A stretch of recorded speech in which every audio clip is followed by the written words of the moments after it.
இன்னைக்கு நம்ம வந்து மிளகாத்தூள், குழம்பு மிளகாத்தூள் நான் சொல்லுவேன் இல்லையா, அது எப்படி வறுக்கணும், எப்படி அரைக்கணும், என்னென்ன பொருள் தேவை அதெல்லாம் இப்போ நான் காட்டுறேன். இதில் வந்து 13 பொருள் போடணும். வறுத்து காய வச்சு மிஷினில் கொண்டு போய் நைஸாக அரைச்சிட்டு வரணும்.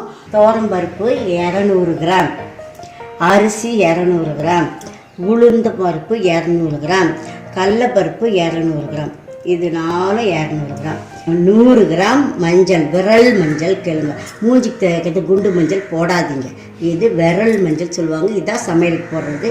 இது 100 கிராம், சோம்பு 100 கிராம், மிளகு 100 கிராம், சீரகம் 100 கிராம், வெந்தயம் 100 கிராம், கடுகு 100 கிராம். இந்த 6 பொருள் 100 கிராம், 6 10. மிளகாய் 1 கிலோ, தனியா 1.5 கிலோ, கருவேப்பிலை 1 கட்டு போட்டுக்க, உங்களுக்கு எவ்வளோ வேணும் போட்டுக்கணும். மொத்தம் 13 பொருட்கள். விரல் மஞ்சள் இது வந்து ரொம்ப அந்த காலத்துலேருந்தே போட்டு ஒரு 100 வருஷத்துக்கு முன்னாடி நம்ம இந்தியாவில் இதை யூஸ் பண்ணுவோம். அந்த காலத்தில் அவங்க இதெல்லாம் விளக்கம் சொல்லலை, பட் அதெல்லாம் சேர்த்து தான் செஞ்சுருக்காங்க.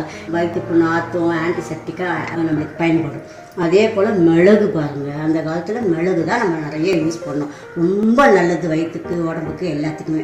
சரியா? வெந்தயம் குளிர்ச்சி, கடுகு வாசனை தாளிக்கிறதுக்கு அதுலேயே சத்து இருக்குது, சீரகம் செரிமானத்துக்கு அவ்வளோ பிரமாதமாக இருக்கும், அதுக்காக அது போடுறோம்.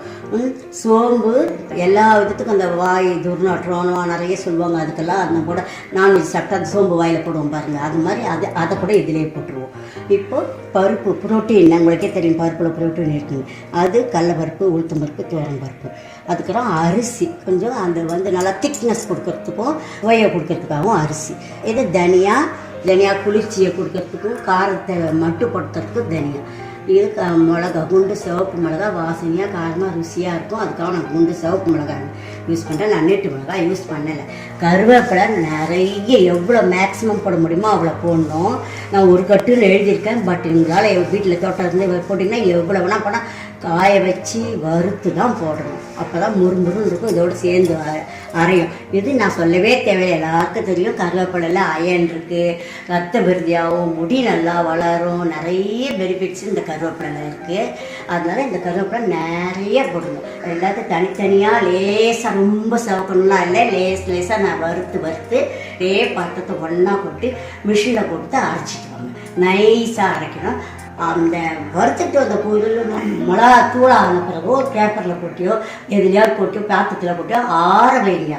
நல்லா சூட்டோட மூடி வைக்கக்கூடாது, ஆற வச்சு எடுத்து ஒரு டப்பாவில் போட்டு வச்சிங்கன்னா 1 வருஷத்துக்கு கூட நீங்கள் கிடவே ஒன்றும் ஆகாது, நீங்கள் யூஸ் பண்ணிக்கலாம். அதுக்கு தான் நான் நிறைய அளவு சொல்கிறேன். அடிக்கடி செஞ்சு பாருங்கள். நான் வறுத்துட்டு இப்போ உங்களுக்கு திரும்பி உங்களுக்கு காட்டுறேன் எல்லாத்தையும். நம்ம குழம்பு மிளகாத்தூளுக்கு சாமான்லாம் காட்டினேன் என்னென்னுட்டு அதை வறுத்து ஆற வச்சுருக்கேன். 1 மணி நேரம் பேப்பரில் போட்டு ஆற வச்சேன். இப்போ அதை எல்லாத்தையும் போட போகிறேன். இதை பாருங்கள், பருப்பு இந்த மாதிரி வறுக்கணும். வெள்ளையர்னு வறுக்கக்கூடாது, லேசாக சூடு பண்ணோடனே இருக்கக்கூடாது, நல்லா வறுவணும் பருப்பு. இந்த பாருங்கள், ரொம்ப செவக்காமல் ரொம்ப வெள்ளையர்னு இல்லாமல் மீடியமாக கரெக்டாக வறுத்துருக்கு பாருங்கள். தனியாவை வறுத்துருக்கு. இங்கே பாருங்கள், கருவேப்பிலையும் வறுத்துட்டேன், நல்லா முறுமுறுன்னு வறுத்துருக்கேன். இதையும் இதிலே போடுறேன்.